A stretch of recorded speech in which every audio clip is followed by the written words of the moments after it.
హల్లెలూయా. Good morning. సిద్ధంగా దేవుని మాటలు వినటానికి రండి. మరి దేవుని మాటలు మనకి ఎంతో అవసరం కదా. ప్రతిరోజు ఉదయమే దేవుని మాటలు వింటూ దీవించబడుతున్నామని మీరు పంపిస్తున్న వాట్సాప్ మెసేజ్ని బట్టి ప్రభువుని స్తుతిస్తున్నాను. అందుకని ఆగకుండా ఈ అనుదిన ధ్యానాన్ని కొనసాగించడానికి ఎంత ప్రయాసైనా, ఎన్ని మీటింగ్లకు తిరగవలసి వచ్చినా ప్రభు ఇచ్చిన సందేశాలను ఇలా ప్రతిరోజు మీకు అందించడానికి ఆశిస్తున్నాను. ప్రార్థన. పరిశుద్ధుడ నీకు వందనములయ్యా, మరొకసారి ఈ ఉదయకాలం మాతో మాట్లాడమని క్రీస్తు నామంలో అడుగుచున్నాను తండ్రి, ఆమేన్. రెండు స్తోత్రం క్రమం తప్పకుండా వింటున్నారండి. నిన్నటి అనుదిన ధ్యానం విన్నారా? ఏంటంటే లోకంలో కలవరాలు కలుగుతున్నప్పుడు భయపడిపోతున్నారా? లోకంలో మనల్ని వ్యతిరేకించే శక్తులు, దురాత్మల సమూహాలు ఉన్నాయి. మన విరోధి అయిన అపవాది ఎవడిని మింగుదునా అని గర్జించే సింహం వలె తిరుగుతూ ఉన్నాడు.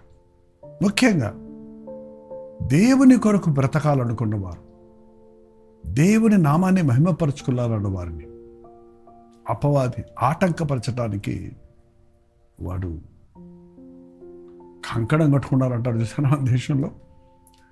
అందుకనే ప్రభుని నమ్ముకున్నాకే మాకు శోధనలు ఎక్కువ వస్తున్నాయి ఏంటండి అని అంటుంటారు కొంతమంది. కారణం మిమ్మల్ని వెనక్కి లాగాలని. ఇంతకాలం నన్ను సేవించిన ఈ వ్యక్తి నన్ను విడిచిపెట్టాడే, 30 తిప్పలు పెట్టి 3 చెరువుల నీళ్లు తాగించాను వెండి, ఇవాళ స్వేచ్ఛగా ఉన్నాడే, హాయిగా ఉన్నాడే, సంతోషంగా ఉన్నాడే అని విడిపించబడిన క్రైస్తవుని, రక్షించబడిన వ్యక్తిని చూసినప్పుడు సాతాను అసూయపడతాడన్నాడు. ఆ అసూయతోనే మనల్ని మళ్ళీ తన కైవసం చేసుకోవాలని యుక్తులు, కుయుక్తులు, అన్ని విధాలా ప్రయత్నిస్తాడు. ఇక బయట ఫోర్సెస్ కాకపోతే ఇంటిలో ఉన్న వాళ్ళ ద్వారానే అభ్యంతరాలు కలుగజేస్తుంటాడు. ఏ విధమైన పోరాటం వచ్చినా అది మనుషులు ద్వేషించకండి. మనుషుల ద్వారా వచ్చే శోధనలకు కారణం దురాత్మల సమూహాలన్నది దేవుని బిడ్డలమైన తర్వాత మనం గుర్తించాలి.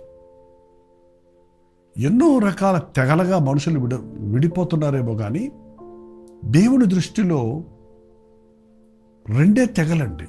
దేవుని సంబంధులు, అపవాది సంబంధులు. అందరం అపవాది గుంపులోనే ఉన్నాం. మన స్థితిని మనం ఎరిగి మన ప్రభువు మన కొరకు చేసిన శిలువ యాగమునందు విశ్వసించి ఆయన రక్తము ద్వారా విమోచించబడి మరణములో నుండి జీవంలోనికి దాటిపోయాం. చీకటిలో నుండి వెలుగులోనికి వచ్చేసాం. కాబట్టి దేవుని సంబంధులకు ఎప్పుడూ లోక సంబంధులు విరోధులుగానే ఉంటారు. ఈ లోకాధికారి అయిన వాడే కదా. కాబట్టి ఆ యొక్క పోరాటం ఉంటుంది. కానీ భయపడొద్దు. లోకశక్తులను చూచి యేసును కలిగిన వారు జడియక్కర్లేదు. ఎందుకంటే మీలో ఉన్నవాడు లోకంలో ఉన్నవాడి కంటే గొప్పవాడు. మనలో క్రీస్తున్నప్పుడు ఈ లోకంలో ఉన్న సాతాను వాడు ఎంత బలగమున్నా,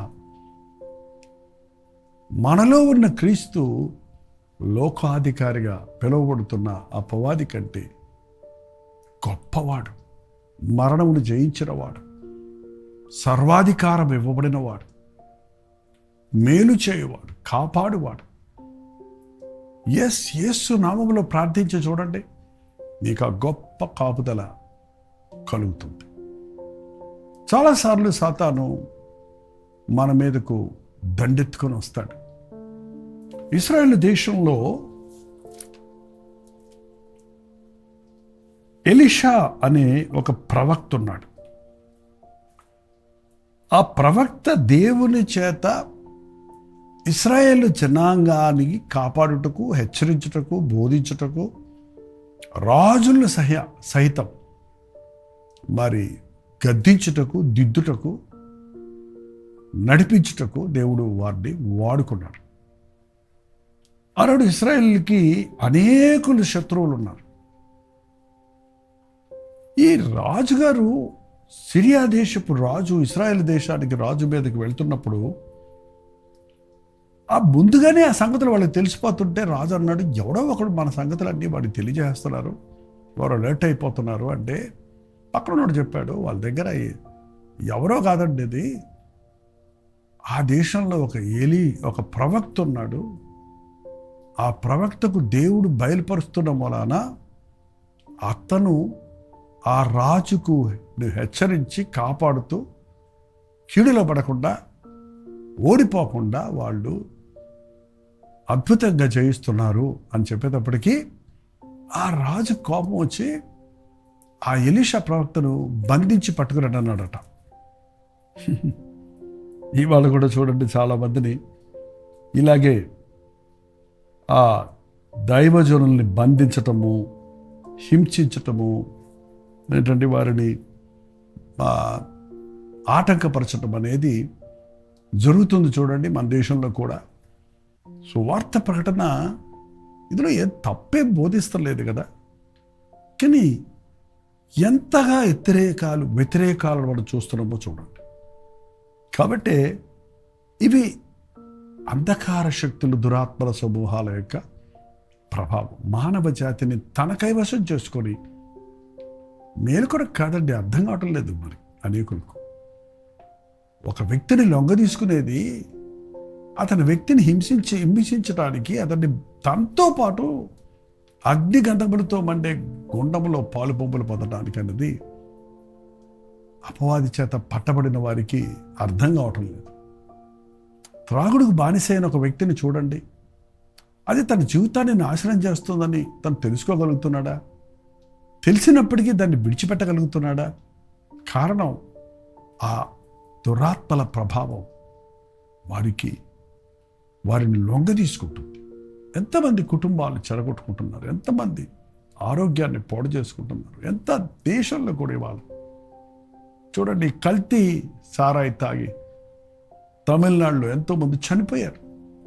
ఈ సారాయి వ్యాపారాల గురించే రాజకీయవేత్తలకు కూడా గొడవలు జరుగుతున్నాయి. ఏంటంటే ఎంత మోసం.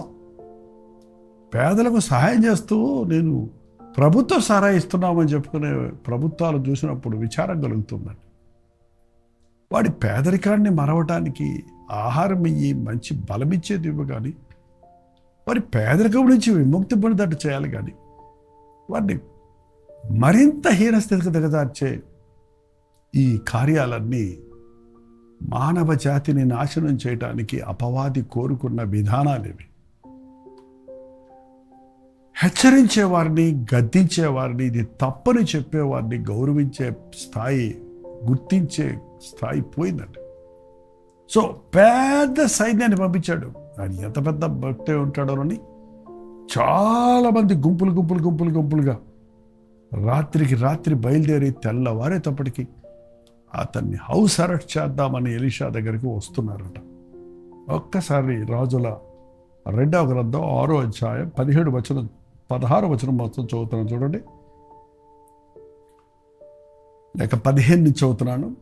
దైవజనుడైన అతని పనివాడు పెందలకడ లేచి బయటికి వచ్చినప్పుడు గుర్రములను రథములను గల సైన్యము పట్టణమును చుట్టుకొని ఉండుట కనబడెను. అంతటా అతని పనివాడు, అయ్యా నా ఏలినవాడా, మనం ఏమి చేయుదుమని ఆ దైవజనునితో అనగా, ఎలీషా ఉన్న పట్టణం చుట్టూ సైన్యాలు గుర్రాలతో రథాలతో ఒక్కడిని పట్టుకోవడానికి వచ్చేదాడు. పొద్దునే లేచి బయటికి వెళ్ళాడంట ఎలీషా దగ్గర ఉన్న పనివాడు. ఆ చుట్టూ చూడగానే, అయ్యా మనల చుట్టూ రథాలు, గుర్రాలు, పనివారు, శత్రురాజు సైన్యం చుట్టుముట్టేసింది. ఇప్పుడు ఏం చేద్దాం మనం? ఎటు పారిపోకుండా చుట్టుముట్టేశాడు. సాతాను ఎప్పుడు చుట్టుముట్టేస్తాడండి. ఎటూ తప్పించుకోలేని స్థితుల్లో నిరకాటంలో పెట్టేస్తారు. మీరు చాలామంది అటువంటి పరిస్థితుల్లో ఉన్నారనుకుంటా. ముందుకు పోలేము, వెనక్కి పోలేము, ఆ పక్క పోలేము, ఈ పక్క పోలేము, ఏమైపోతాం? ఏం చేయాలి ఇప్పుడు? లొంగిపోవటమేనా? ఎప్పుడు శత్రువు నీ చుట్టూ చుట్టుకుంటాడు కానీ నీ పైకప్పు వేయలేడండి. నీ కన్నులెత్తి ప్రార్థిస్తే పైనుండి శక్తినిచ్చి అద్భుతాలు నీ జీవితంలో జరిగిస్తాడు. కృంగిపోవద్దు. అన్నవాళ్ళు, కానివాళ్ళు, సొంత వాళ్ళు అందరూ నీకు విరోధులుగా మారినా ప్రభు నీ పక్షంలో ఉంటే నువ్వు భయపడనవసరం లేదు. భయపడిపోయిన పనుడితోటి దైవజుడు ఏం చెప్పాడు చూడండి.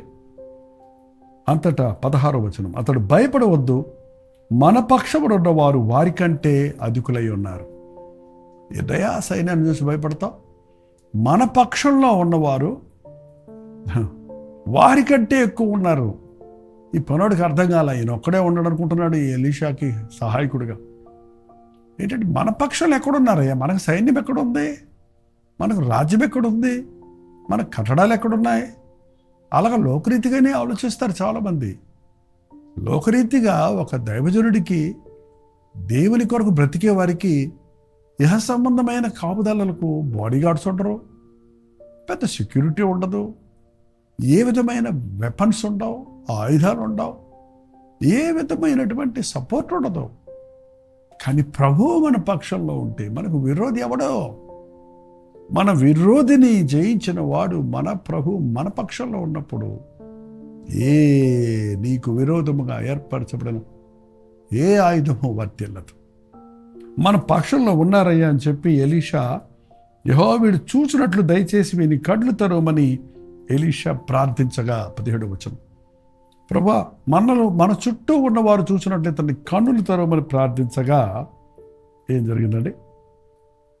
యెహోవా పనివారి కండ్లు తెరవజేసిన గనుక వారు ఎలీషా చుట్టూను పర్వతము అగ్ని గుర్రముల చేత రథముల చేత నిండి ఉండుట చూచెను.